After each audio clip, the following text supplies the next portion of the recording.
Before we proceed, a word of caution. This content demands discretion from its audience. Presented solely for educational and entertainment purposes, what follows is a dramatized reconstruction based on federal courtroom proceedings and public testimony. Step into this narrative with eyes wide open, for the truth unfolds in the stark light of justice. What happens when Hollywood's most powerful black father stands up, not for a role, but for his daughter? A protest rages outside.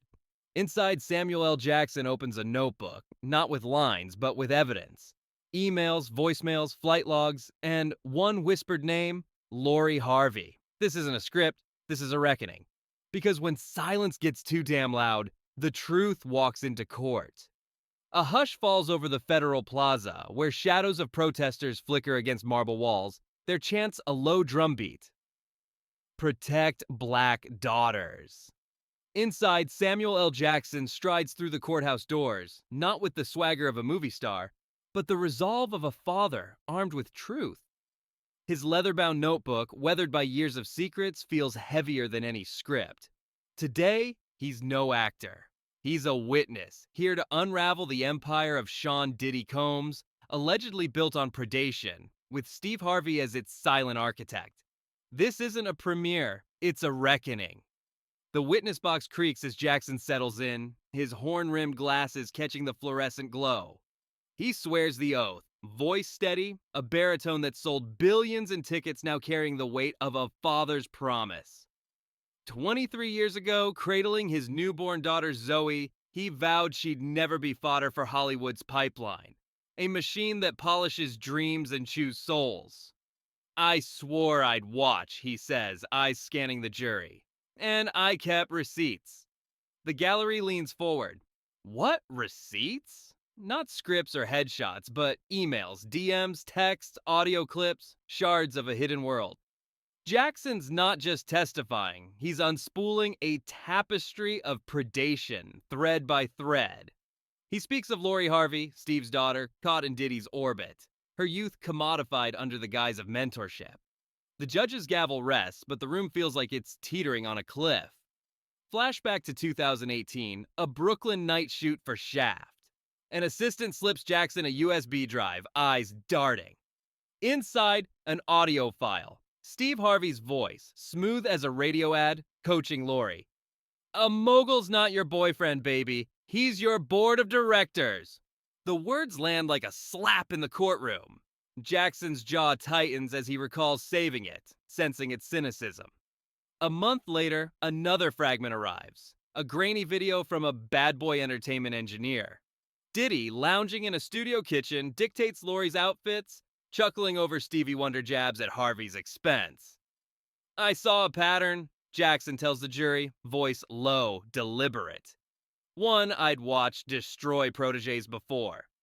He began cataloging dates, flight logs, cross-referenced whispers, an NDA template titled Lifestyle Partnership from Harvey to Diddy. A voice memo where Diddy calls Lori a green room retainer fee. The gallery gasps. Judge Ramirez's eyebrow arches. Harvey, at the defense table, studies the wood grain as if it might swallow him whole. Defense attorney Wickham rises, all polish and venom. Mr. Jackson, isn't this bitterness? A grudge over a Bad Boy Films cameo you passed on? The room holds its breath. Jackson laughs, a slow, cutting sound. Sir, I turned that cameo down because the script had me slapping a 21-year-old intern. Turns out, they played that scene in real life. The jury chuckles. The judge allows it. Wickham pivots, accusing Jackson of peddling internet gossip. Jackson doesn't blink. He slides an encrypted signal chat across the exhibit table. A senior Harvey staffer brags, this Lorepuff link will buy another decade of family man goodwill. The courtroom freezes. The recess bell clangs like a fire alarm, but the words linger, a noose tightening around Harvey's narrative. The lights dim as Jackson opens his red ledger, a habit born on the Jurassic Park set in '93. There's a ladder, he says, 8 steps to grooming. Step 1, admiration. A gatekeeper anoints a young talent, a living trophy. Step 2, co-branding, turning praise into public intimacy. matching outfits, stage walk-ons. By step 3, exclusivity clamps down, parents become managers, outsiders vanish. He maps Lori's descent. 2017, Harvey's radio show hails Diddy as black entrepreneurship's blueprint. 6 weeks later, Lori's modeling gigs evaporate, her schedule cleared to shadow bad boy staff in LA. An email from Harvey's assistant to Vogue Arabia cancels a Dubai shoot, citing family obligations. Jackson's voice doesn't waver. That's step 2, co-branding. Step 3's the clamp. He rewinds further to 1995. A young Steve Harvey, hungry, cuts a deal on an Uptown Records tour bus, free stand-up for softball interviews. That's how comedians became lobbyists, Jackson says. Fast forward to 2006, Harvey weds Marjorie, ex-wife of drug lord Jim Townsend, tying him to an entertainment corridor laundering show proceeds. A 2013 talk show clip plays. Diddy pitches his charter school days after hurling a kettlebell at a UCLA coach. The studio claps, the jury doesn't. The courtroom screen descends. Jackson narrates a montage of clips, each a dagger. Clip 1, 2009, a saint. Bart's yacht. Diddy and Harvey toast champagne as a 12-year-old Lori dances, coached by an unseen voice. That's when a father becomes a recruiter, Jackson says, freezing Harvey's grin.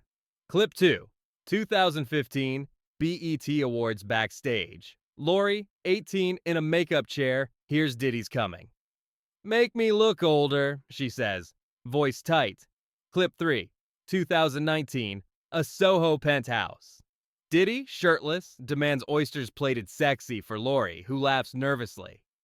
The chef, rolling his eyes, whispers, "This is messed up." He DMs Jackson the next day, affidavit in hand. Clip 4 stings deepest. A 2021 Zoom rehearsal for Harvey's motivational tour. Thinking the mic's off, he quips, "Ain't no sermon without tithes." No difference between the church plate and a revolt deal. He brags Diddy wired Lori's LLC an honorarium. Jackson pauses.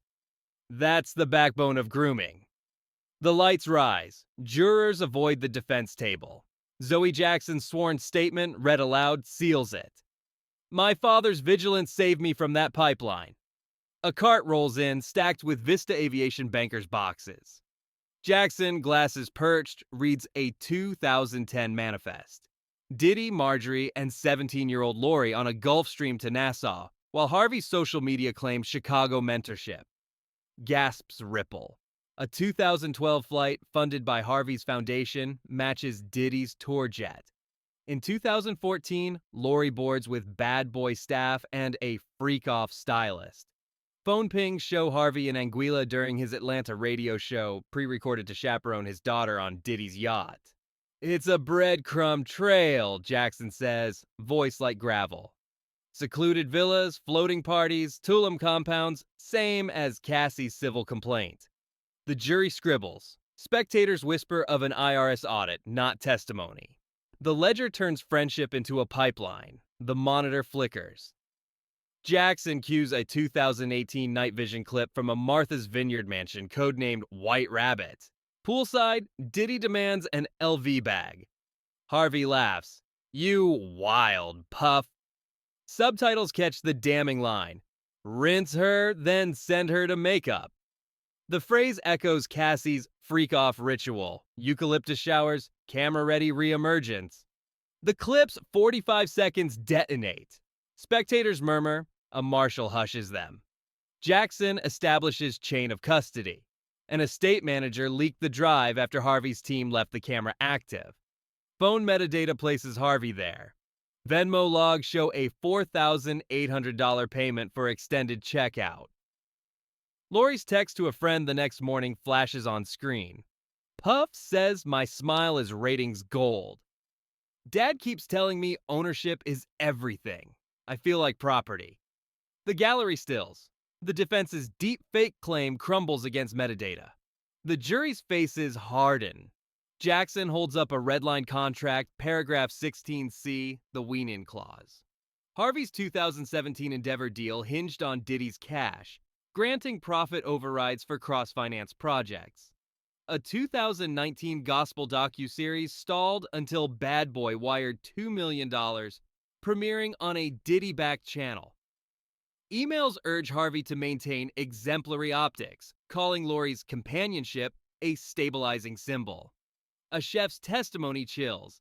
At a 2019 gala, Marjorie, citing Diddy's stylist, orders Lori into a sheer Tom Ford gown, no underlay for the guests. Jackson juxtaposes Harvey's viral clip, "Protect Your Daughter's Gate," with this commodification. "That gate," he says, pointing at Harvey, "was rented by the hour." The gallery inhales. Reporters race for headlines. Diddy's attorney, Brian Steele, strides forward, all swagger. "Mr. Jackson, you drank Diddy's champagne, walked his carpets, now he's a predator?" Jackson leans back.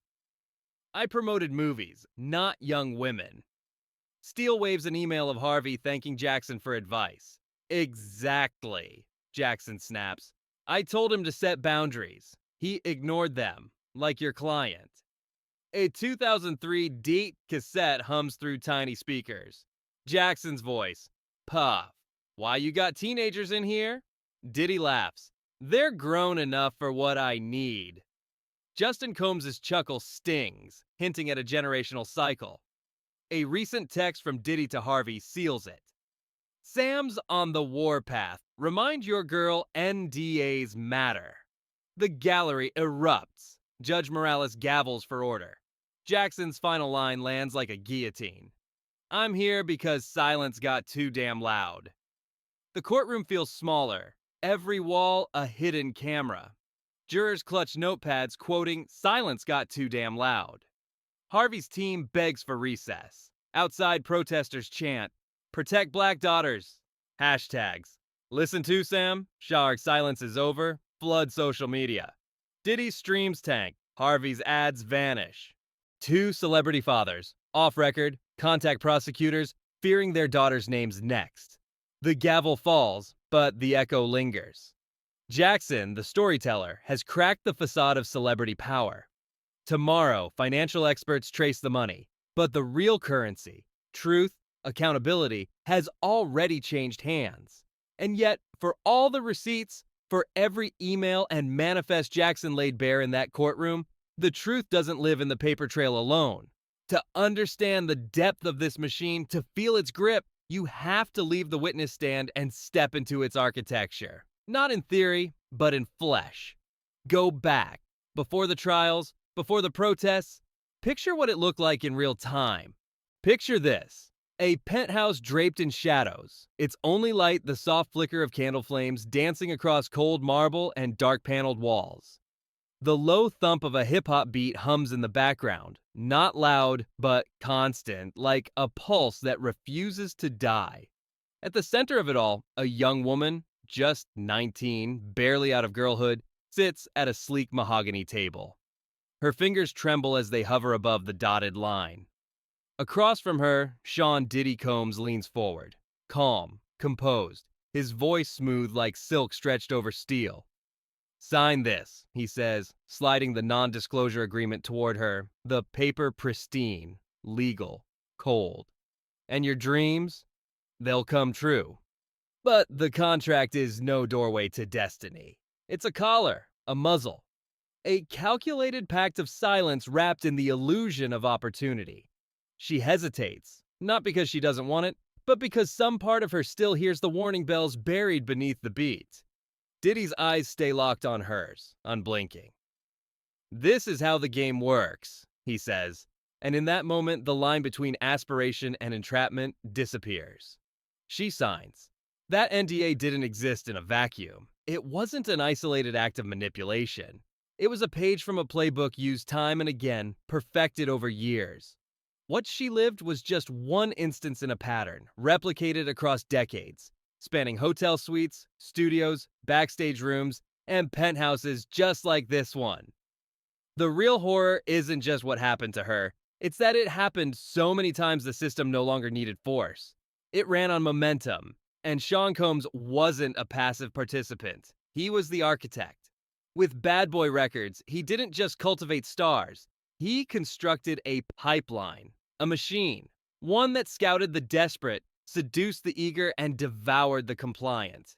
His empire thrived on shadows. NDA after NDA, party after party, the whispers, the favors, the hands that signed for silence. From the infamous freak-offs to the web of enablers paid to protect him, it wasn't just power he held. It was immunity, purchased and reinforced by a culture trained to look away. Then came the footage, grainy, time-stamped, 2016, a hotel hallway. Diddy striking Cassie Ventura, the woman who once stood by his side. It wasn't just an act of violence, it was a rupture.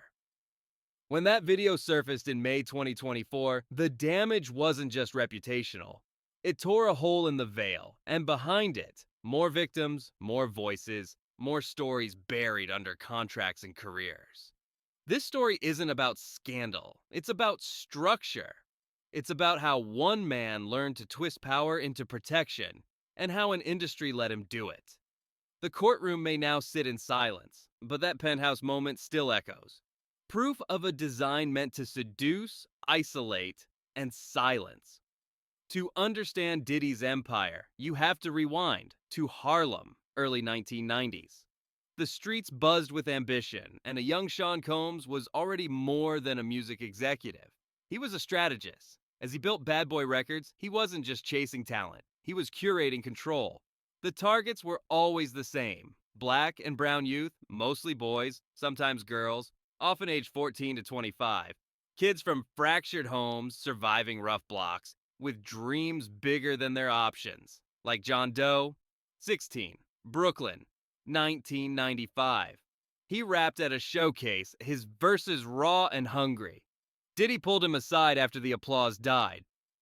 "You're the next Biggie," he told him, eyes gleaming. "But first, you gotta show me you're loyal." John thought he meant the studio, the booth, the grind. He was wrong. Loyalty in Diddy's world meant silence. It meant obedience. It meant giving yourself over, piece by piece, until you couldn't tell where the ambition ended and the exploitation began. Diddy's playbook was meticulous, a predator's strategy cloaked in mentorship.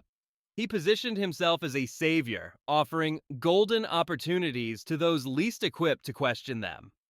Programs like Flavor Camp, billed as artist boot camps, were less about training and more about selection. A former Bad Boy employee speaking anonymously to investigators in 2024 revealed that candidates weren't chosen for their talent alone, but for their malleability. The ideal prey? Someone desperate, isolated, with no one to turn to. "Find the ones who are hungry," Diddy allegedly wrote in a 2010 email to his team, uncovered during the federal probe. "They'll do anything to get out." The process was insidious. Victims were invited to Diddy's homes, studios, or exclusive parties, each step drawing them deeper into his orbit. A female dancer, identified only as Sarah in court documents, recalled her first encounter with Diddy at 18.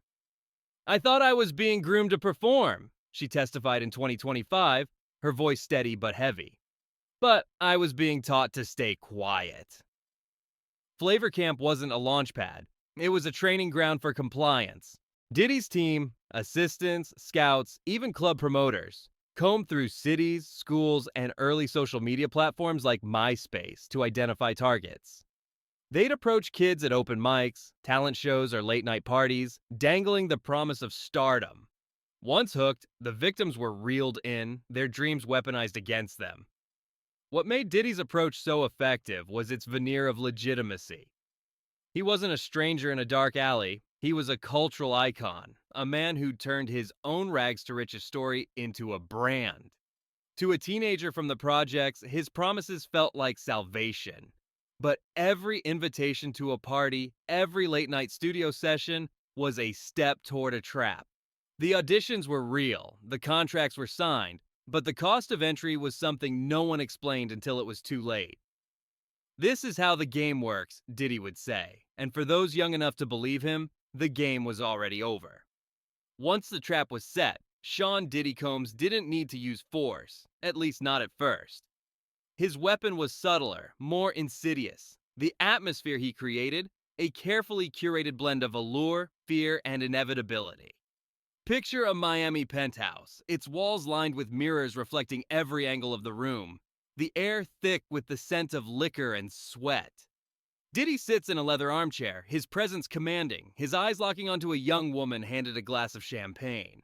"Drink," he says, not as an order, but as an expectation. She hesitates, but his gaze doesn't falter. "This is how the game works," he adds, the phrase a mantra that echoes through every corner of his empire. Cassie Ventura, his former girlfriend, described it in her 2023 testimony. "He didn't force me to drink, but his eyes told me I had to."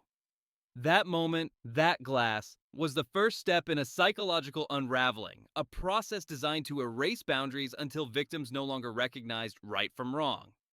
Diddy's manipulation was a masterclass in control, a three-step descent into submission.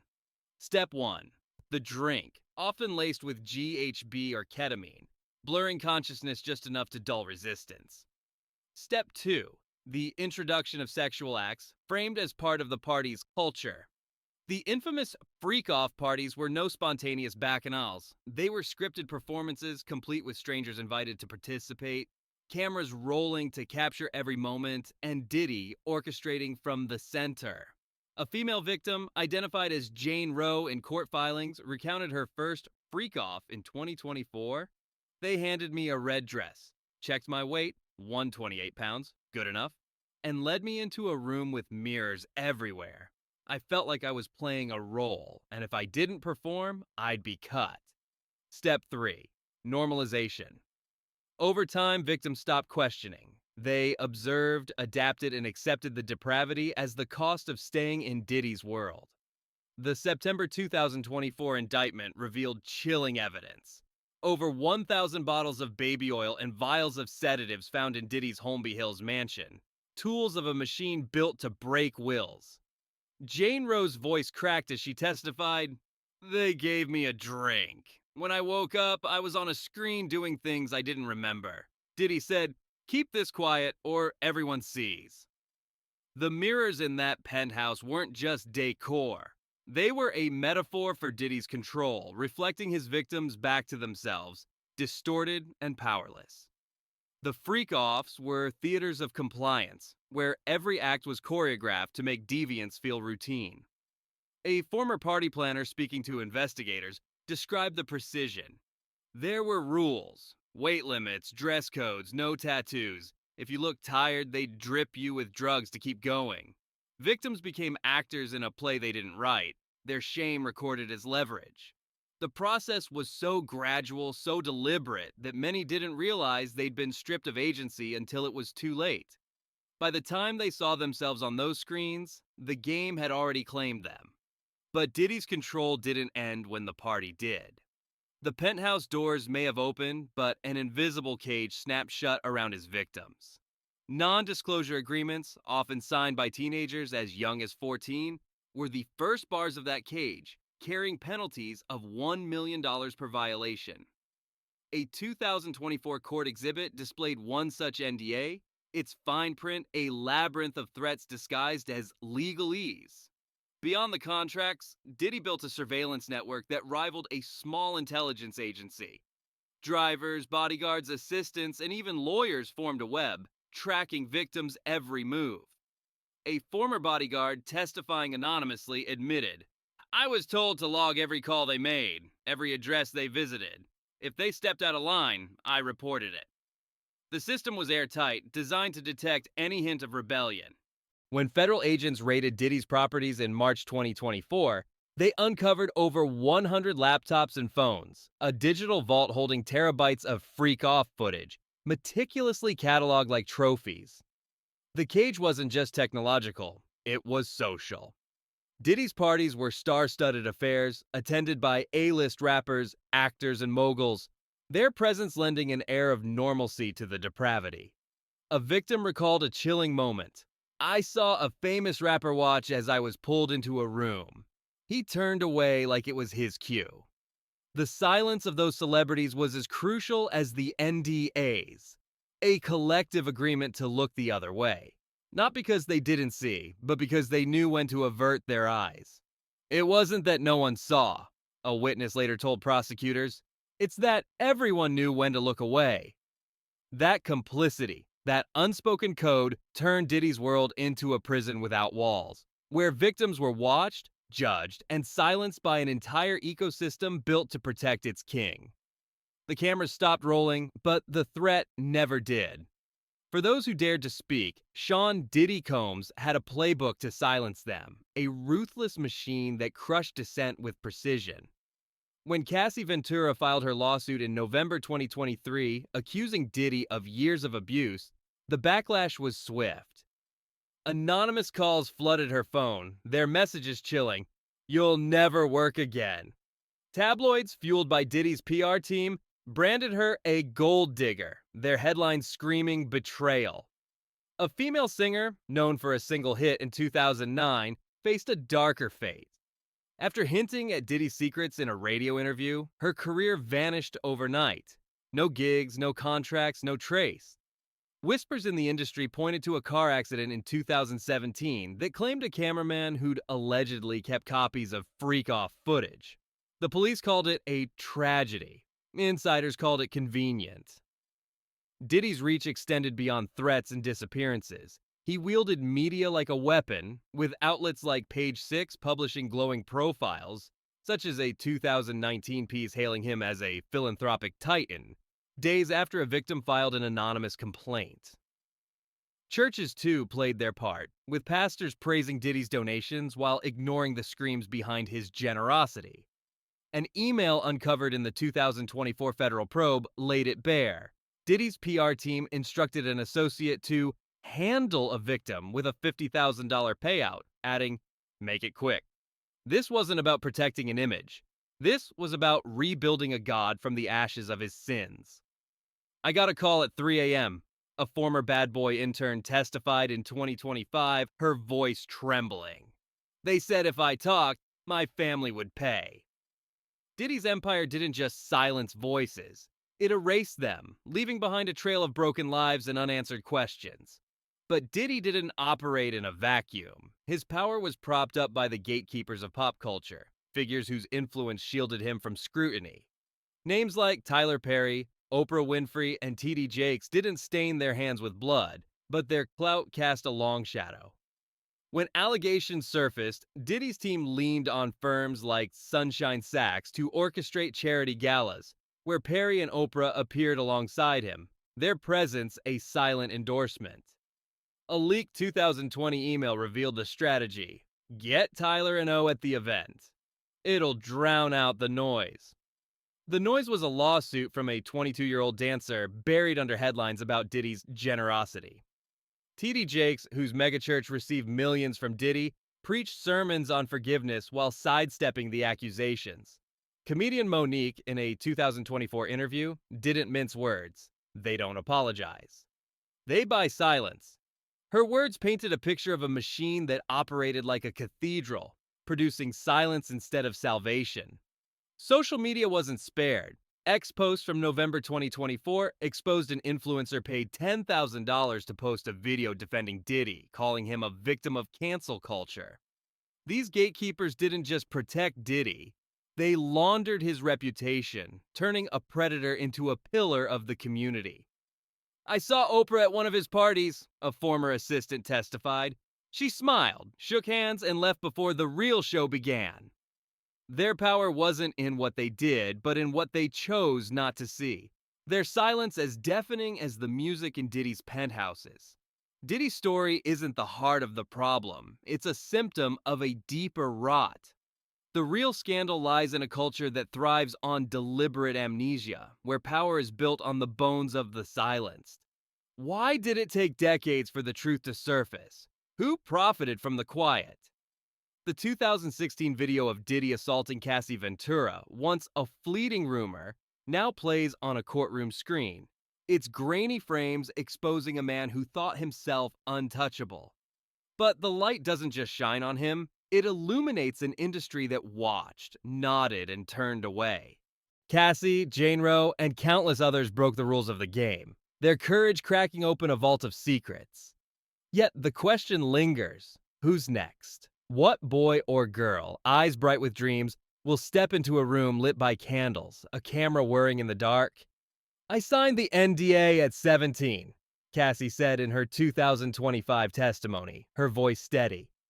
But I'm not signing my silence anymore.